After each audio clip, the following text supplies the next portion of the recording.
Shit, yeah. And the audience high fives around the room. Yes. High fives. Thank you. So, welcome back to Headboard Conversations. I am your host, Just Patrice. We got a part two of an amazing segment with my dear friend, Mr. Nigel Wade. However, before we get started, you know how this goes down. Really need you to take your pants off. You can't get in this bed with those on. Mm-mm. So here we go. Again, in my bed, he's here. Look at him. He's so excited. This little hair is working all of my life. Do you hear me? Okay. Let me explain this to you. Mm-hmm. I change my hairstyle frequently, but this one right here. Right there in the hair. Yeah. Oh, I found it right on the edge too. With the magnums. Yep. Look at that. Yep. Magnums. The magnums. The joints. The butterflies. The butterflies. Yeah. These. Yes. Shout out to my mua, Tatiana Thompson in the building. Hey, Ty. Hey. I'm just saying. She said hi. She takes really good care of me. I love her work. And, you should holler at her. Tatiana Thompson. I am the TNT. Instagram. Look at that. That's right? Yeah, look at me. Well done. Exactly. So we're here, ready for an awesome segment. I'm ready to learn a little bit more about Nigel. I'm nervous. I'm going to tell y'all right now, I'm nervous because I'm about to tap into some stuff that, you know how you be curious, but then you hear some stuff in a grapevine, you be like, oh, is that right? That's what I heard. Yeah. And I was like, because I'm not going to never see myself, but just tell me everything there is to know about it with your head on your cheeks, and you get all of the flooding information. But now I get to hear from the horse's mouth. Indeed. So, and this segment is called Saki to Me. I use that particular title because my friend has traveled internationally and has now taken up home in another country. It's so crazy when you think about young people and how we're expanding and we have all these great memories and these lives come along, and then we go our own ways and we branch and we still hold on to the base root of these relationships. And then you like, where's everybody going? What is everybody doing? This cat moved to Japan. You know what I mean? Which was awesome. Damn. You know what I'm saying? And just another tap into his, unlimited lifestyle. Okay? When you start thinking about how he decided, I want to do great things. And I'm not going to have any limits on how I make that happen. International Grand Slam championship. You get what I'm saying? Yeah. When we start talking about poetry and taking it to like the level, when we start talking about competitions, that's it. You understand what I'm saying? And then we start talking about work development and individuality and growing and understanding ourselves and relationships and things like that. And how do you do that? The bird flies the coop. And this cat went to Japan. I just have to keep going there because it's amazing. And I want to talk about that. Okay. And I want to talk about, how that developed your sexual experiences. Because think about it. We do things one way here. Mm-hmm. And when you get the opportunity to open your mind and do some exploration, that's got to be some next level type shit. And I'm here for it. I'm absolutely here for it. All right. Okay. You know what I'm saying? All right. What you want to know? I want to know everything. I want to, first of all, where do I start? Everything. First of all, I hear that you are a fucking stallion in bed. I just want to know that. I just said it out loud. I just heard that you are a monster, dude. I'll tell you straight up and down, that is a full-fledged lie. Why are you serious? How do you know? You don't be fucking lie. You. No, that's very true. Very well said. I give you a high five on that. All right, my nigga. But see, what it is that it's not that I'm a stallion. I'm just like this sex god in bed? Is that they just don't expect it? I don't know, Nigel. I heard that you was a sex god in bed, and I get the lack of expectation. I'm not going to no details. You don't get none of now because you don't know who it came from. Yeah, I know. So tell me who it came from. Not at all. You're not gonna tell me who it came from. I'm gonna tell you what I heard. Tell me what you heard. But I won't tell you it came from because okay. He's gonna try to not see how this brother is meticulous. He gonna be like, so what did you hear? I'm saying, what did you hear? That came from such and such because I know what I did to her. Now see those type of details. That's how I know God written all over it. You understand what I'm saying? God. We're gonna call it that. All right. But nonetheless, I heard you were very attentive. Okay. That you were detail oriented. Very detail oriented. You know what I'm saying? And that you were into exploring senses. Yes. You get what I'm saying? So it's a different touches, different feels, different smells, different tastes. You get what I'm saying? To help heighten the experience. Yep. And I remember when we talked about last episode how it took you a while to come into those things. Did you like study up on it? That's basically how you spent your time studying. I had to study it. Basically, this is what happened. Wait, excuse me. Let me go get some of this real quick, cause he studied. This is how it came to be. It got to a point where I was getting rejected so much without having sex that I thought that the reason I was getting rejected so much is because I was not having sex. So what ended up happening was like, okay, well, since now I got to play this game, I got to know what I'm doing. So what I did was, I hear y'all. Yes. I went through this whole thing about, okay, understanding the whole pleasing the woman thing and all this other stuff, and it became so focused on the woman solely that I wasn't happy because I wasn't getting satisfied at all. So then it was like, okay, you have to put it on you. What do you enjoy? What do you like? And then it became this issue of trying to lie to myself about what I was into. So then once I got over that, once I got over that, it became just a strict honesty policy. You know, it's like, don't lie to yourself about what you're into. And if someone's not capable or not into the same thing, then you don't need to be with them. It's not no knock on them, and it's not a shaming on you. It's just that we're not going to vibe on that. So how did you learn the stuff that you were into? Because we're talking about, like, when you first start becoming intimate. Right. And clearly, I've been fucking way longer than you. Okay. I'm just simply saying that. I'm not saying I'm fuck better. Yeah. I'm just saying I've been doing it way longer. You know what I'm saying? And, like, so for you to have studied up and then you like, yeah, I like that shit. Right. Like, at what point did you decide that goes in the repertoire? I'm gonna do that. Yeah, that. You know what I'm saying? I'm gonna do that. Well, I mean, before, and you hadn't even tried it, so honestly, it's like, let me look at this book real quick. That's trial and error. That's all trial and error because not only do you have to find a partner who's willing to explore that with you. Okay. If they're experienced, it's a whole nother sensation than if they're inexperienced as you are. So you just falling into the lap of these experienced folks that was teaching you something? I have met enough women who were open-minded enough to fuck me more than once. We'll just say it like that. There was no one-night stands. I don't think I ever heard Nigel say fuck. Sorry. I think he just said fuck. Did he say to have They said, I need you to just go and say fuck. Don't say loving intercourse, please. Don't you ruin it. Me on this journey. You're coming on journeys. Yes. To take this voyage into the great unknown of pleasure and delight. What's your favorite part of the vagina?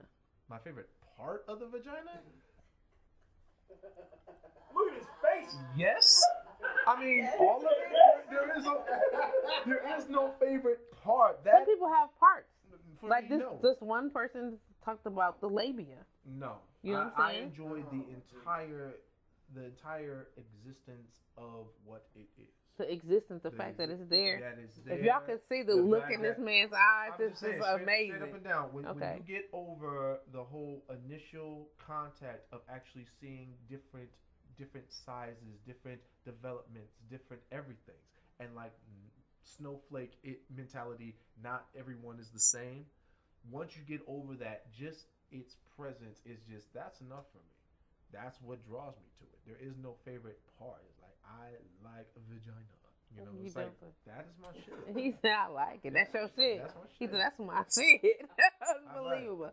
So let me ask you this. Okay. because you are an international lover. Okay. I'm gonna call him that because so, and not to be, defaming your penis and all. However, Nice. I'm just saying it's experienced multicultural vaginas. Am I Okay. correct? Right. You are correct. So, at variety, are they different? We're not talking about technique because we know all women's technique are different. Right. But are they different? Is there a difference in behavior? Just different in feels? Like what is like? I will not say we're not asking who's best. No, I'm not going to Okay, say, so I'm that's not not what going I'm to saying. touch base So, on yeah. that because I've not had that many sexual partners where I could be able to critique who is best. I will say there is a huge difference between having sex in Japan and having sex in the States. There is a huge difference. The basics are the same, but the approach during and aftercare is completely different. Completely different. And if anyone tells you otherwise, it's because the person that they were with, what? Huh? That, what? That, water, He wants you to have water pointing. Okay.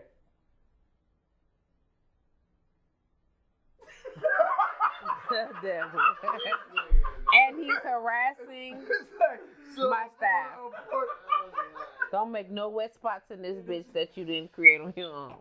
High five, cheerfully All noted. right. So, but basically what it is that the approach is mad different. And Okay. it comes from a root of just the whole development of how they're brought into sex, their experience with sex, like all of that. It's So what you completely telling me is different. you over in Japan turning bitches out? No, that is definitely not the case. I just I what? will So tell you's over there getting turned out? No, that's definitely not the case. I just want to know. Do you hear that? I'm- Did you I'm see? I saying- tried to throw that in Yeah, real quick. that whole reverse.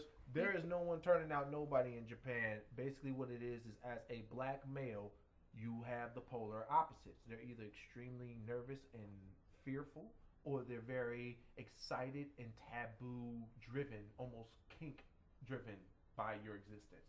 So you don't have a gray area so much unless the woman has spent a lot of time overseas, whether it's Australia, Europe, or the U.S. Now, when it comes to sex, there is that nostalgia, that legend that black men are extremely huge, and that the overall mentality of having sex in Japan. You know I'm an ass. I know. You shouldn't have said that. But hey, I'm here for you. I'm here for it. We're talking. So I'm saying. So what? Come on, fam. I don't know, If fam. you don't look, fam. I don't know. Okay. Anyway. But I heard. But you heard. So basically, the overall presence of it is just that because sex education is not taught in Japanese schools. Wow. There was Okay. a survey that came out that said Japanese boys tend to start looking at pornography around middle school age. Women don't start looking at pornography, according to the survey, until they're in college. I think they lying. We'll say that. We'll go with that and say that. But from people I have talked to, They not. They don't get to college.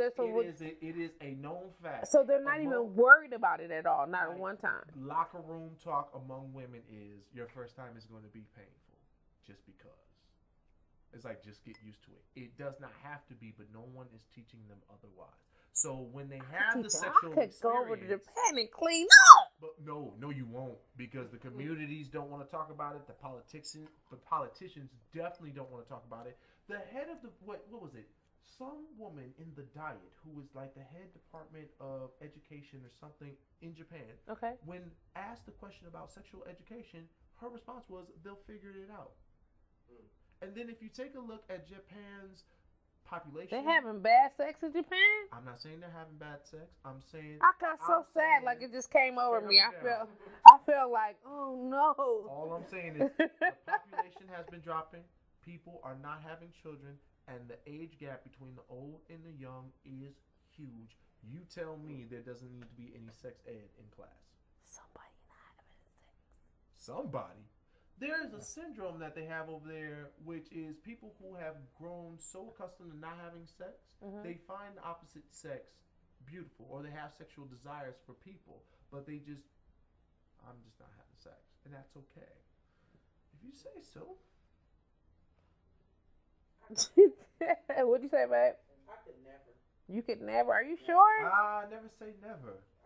Somebody You I gotta know think was celibate for a positive. lot of years. Is this a problem or is this a blessing? But to who? Well, it depends on your outlook on sex. I guess so. I guess you're right. Imagine all of that attention and energy you could put toward being productive if you weren't thinking about sex when you do. Or think about sex while you do. Why you think I'm so swole? But that's Wow, fam! That was inspiring like a mug. I'm gonna be on that bitch like, you gonna get it, you know? I feel you. I'm taking that to Planet Fitness tomorrow, Watch fam. porn while you're on the treadmill. You will run so fast. That is hilarious. Fucking around. I'm serious. Unbelievable. You will catch the slightest of eyes. Let me find out that you on the treadmill looking at Hey, Pornhub. make sure you keep them headphones in, because when that head jack come out, I'm like, no, I'm like, Your heart rate and everything on there. yeah, fam. Are you so stupid? Oh my goodness. Wow. So, All when that. you go to an experience, Right. because that's what we're going to call Call these that moments. experience. Okay. When you go to an experience, she said, hey, Nigel, you coming by? You know, whatever. He's like, yeah, we're coming by. I'm going to give you this dick. And if we going to be good, you know what I'm saying? It probably don't go like that, but nonetheless. Okay. You know what I'm saying? Do you bring your bag of tricks? No. No. Really? How do you get to the bag of tricks? Because the bag of tricks is reserved for those people who can, or those women. Let me be very clear on that. Those women. Very who clear can- on very that. Clear on that. The bag of tricks is reserved for women who have shown that ability to hang. Because there's no point in bringing out the bag of tricks if it's not going to go over well. He said the ability to hang.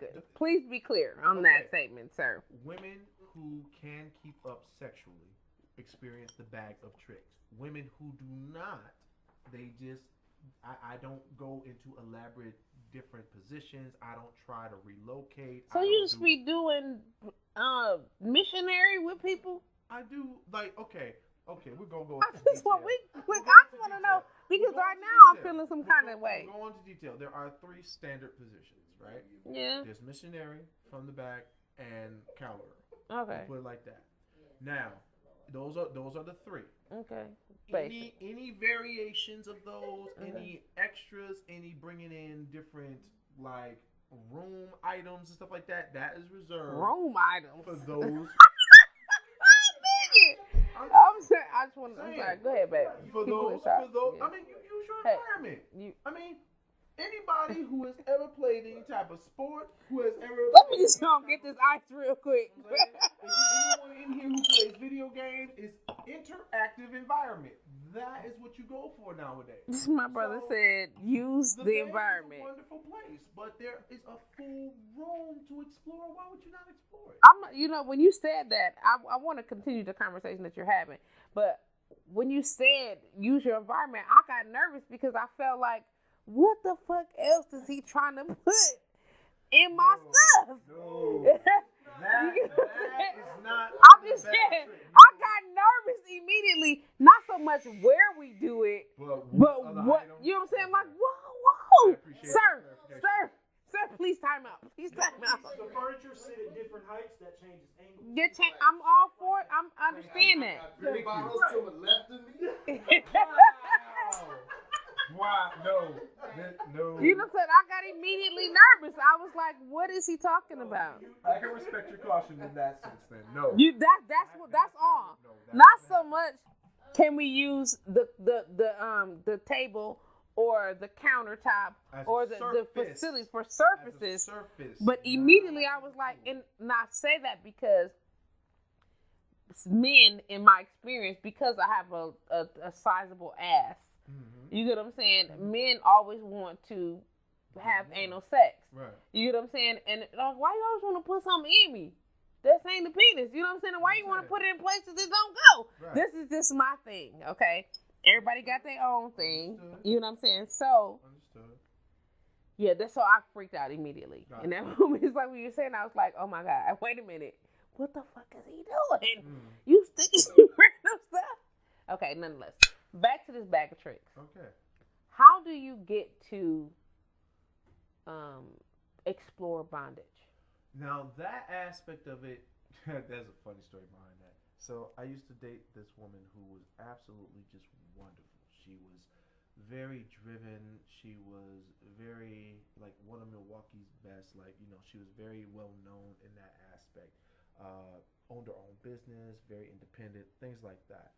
So she got it. That was the first time I was ever in a relationship where like someone who was just so headstrong and so stubborn got on my nerves so much that it turned me on. That type of relationship. Okay. Like I hate you so much. I just want to pick you up and pin you against that wall and kiss you passionately. That type of shit. Okay. Like say one more thing, I'm just gonna, just maul you. That type of shit. So then it became this whole instance where it was like she would talk shit during sex and it would piss me off. Like it would be like, dude, shut the hell up. You like quiet sex? No, well, no, I don't like quiet sex, but like you constantly talking shit, like you ain't doing nothing. You ain't doing nothing. This is what you got. This is all you like, dude. Shut the fuck up and just take this and like let me go out. Okay. If all you gonna do is sit there and demean me the whole damn time, like I'm gonna feel a kind of way. She wanted more. I'll sit there in the shower and be like, this big girl. And then you just want more, and you want more, and then you just want more. You just say that. Don't be like insult the motherfucker like, oh, this all you got. Be like, yeah. Was it all you? Yeah. He said, yeah.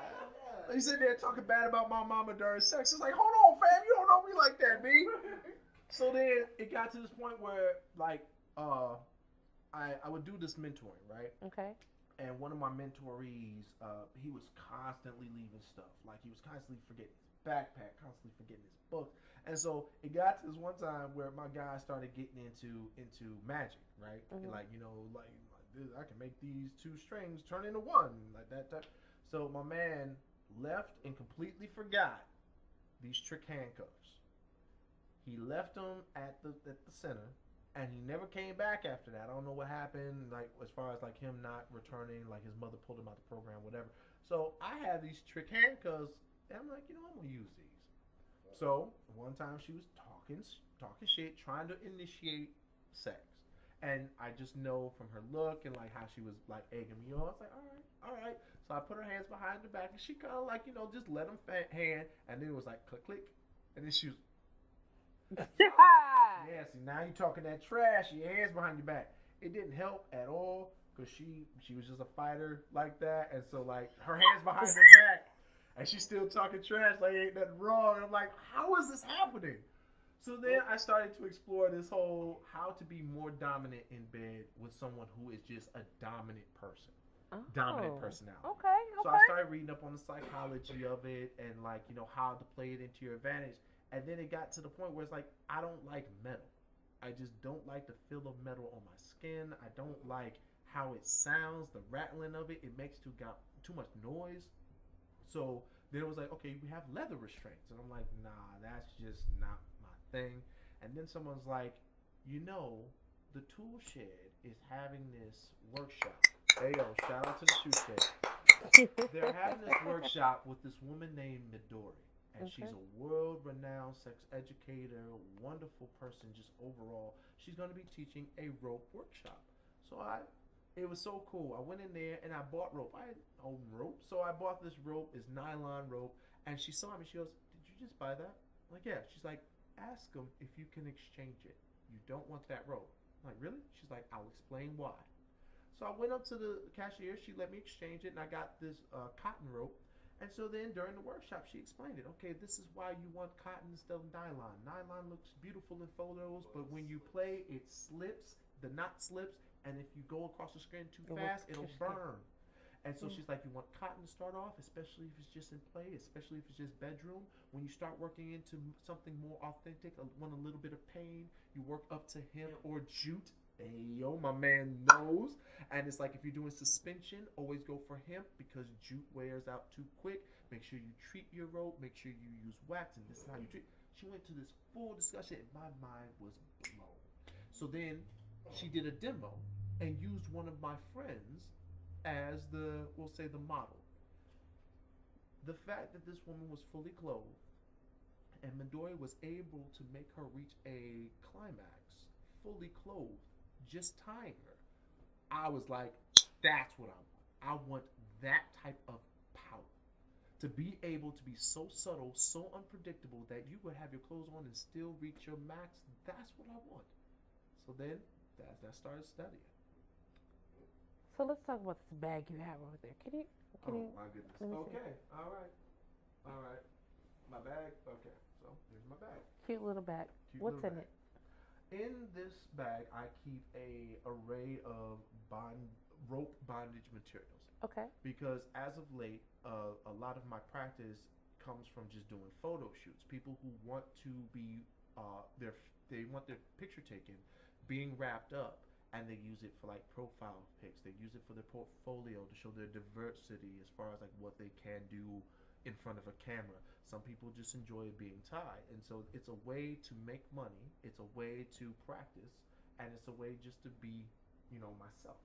So I have different sizes May of I? rope. Yeah, by all means. Go ahead, get it between your fingers, enjoy it. And then I have some bigger bundles. Yeah. And the way that I have this wrapped up is that, it's quicker for use, because usually you can tie it up in different ways. This makes it easier just to grab this bundle, pull this loop, and then it's ready. So it's quick access. It makes it easier just to tie people if you get in a quick bonding situation, if you want to be rough, if you want to be gentle, if you're doing a photo And what type of material is this? this? Is jute.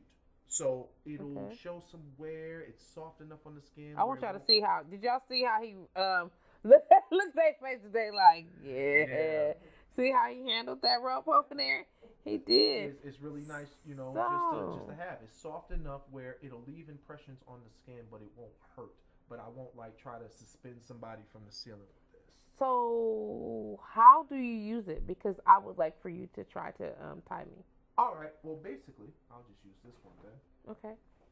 So basically, the only thing you need to remember when tying someone is you don't want to block off arteries or tendons.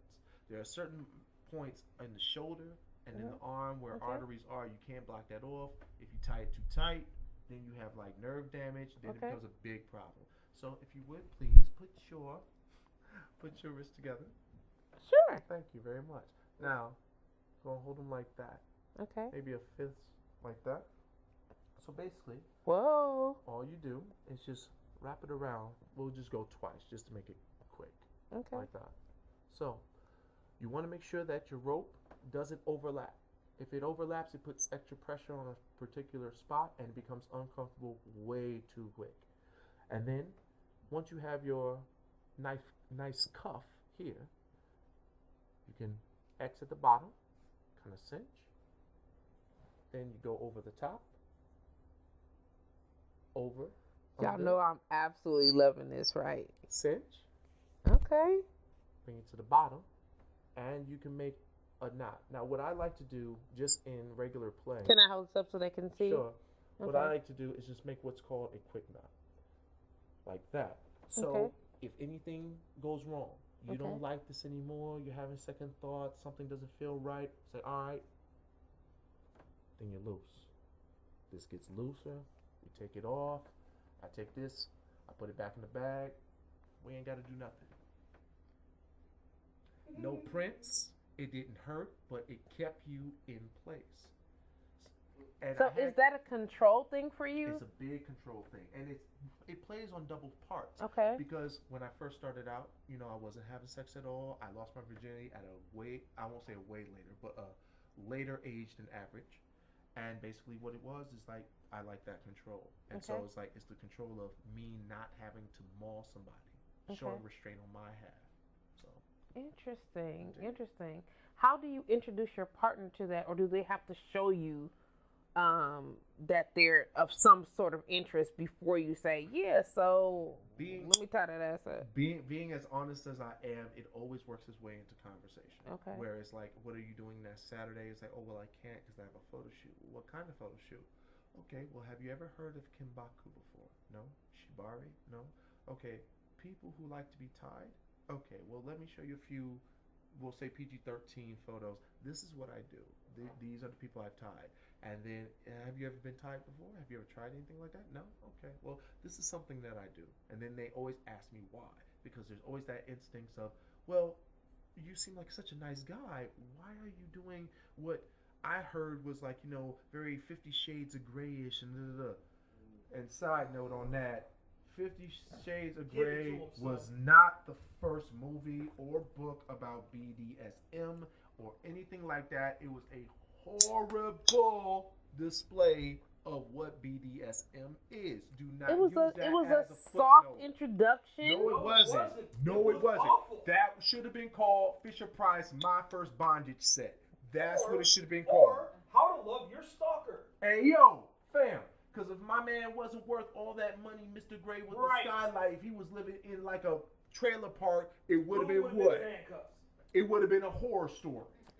That's what y'all on. That's what y'all on. If you ever want to watch a movie about BDSM or anything like that, Okay. it's called The Secretary. Secretary. Hey, yes! You want to get in here? We can turn this into a threesome, fam. We can go ahead and get you mic'd up. Hey, come on in, fam. Come on in. You don't mind being in the middle, do you? Yeah, come on in, Oh, my fam. Jesus. Oh, my Lord. Oh, my. You don't mind being in the middle. I don't. Hey, fam. I don't Hey, mind being in the cheerfully middle. noted. Thank you. Man, we gotta talk. Yes. All right. Hey, dude. Okay, so when you say, okay, I want to show, so you show these pictures, Right. and then if they're like, ooh, why do you do that? Do you like, okay, so I know I can't go there with her. Yeah, it's basically like I don't put a judgment on them, even like if they're not into it, that's them. They're not into it, and I'm not gonna force it on them or say, well, how do you know if you never tried it? That type of shit. No, because that's the same thing that's pressed on me or anyone else when they're introduced to a kink they're not familiar with. Everyone has their own understanding of what they like, what they're into. So you should never pressure or bully or try to make someone feel bad about having the reserves they do. And that's one of the biggest things as far as the BDSM community that I freaking love is that it's always safe, consensual, and sane play. So as you setting up a scene, it's like creativity. It's like you're writing a story, you're writing your poetry, and you're making it live in front of you. Who would not want that creative ability, especially with sex? Who wouldn't want that? And the thing about bondage is, the majority of people who bond, especially in Japan, sex is never involved. It's just that power and control to have someone under your thumb or to be under someone's thumb. It's a wonderful power play in that sense. I don't know about y'all, but that was good. Hey, I encourage all of y'all. So I'm gonna need you to show me a little bit more of that role play once these cameras go off. Hey, yo. Just because, that was interesting. I'd like to know a little bit more. That way, I got you. Dumb in my business, I y'all. got you. I got you, family. I'd like to know a little bit more. So, did you have a good time? How was the Yeah, interview? Did you this enjoy is it? nice. I like this setup. Thank I really you. do. Thank you. Were you comfortable? Yeah, mad comfortable. This bed is nice. Like, it's always nice talking to you. It's always So, nice talking to you it is also, what it Nigel. is. However, However, the fun's over. Oh. And I'm gonna need you to go. word. Yeah. All right. But no, Take this. I'm saying. I'm gonna call you a ride, though. We was having a good time. Look at me. Look at me. Look at my face. It's okay. It's okay. You gonna do me like that girl has said? Cause that's that bullshit. And we are out of this bitch. Thank y'all for logging on the Headboard Conversations. It's your girl, just Patrice. I've had a great time tonight. Shout out to the studio audience and my super amazing guest right here, Mr. Nigel Wade. And I also wanted to remind you guys, we appreciate our sponsors. We appreciate those who show a love for what we do. And tonight's episode was brought to you by Rebirth Inc. And they do writing and a publishing company. It's a great, great spot. I believe they just released a play called The End of Hope. And if you haven't seen it yet, look for the video of that, because I'm sure by now it's out. Until next time, y'all have a great, great, great night. I am. Goodbye.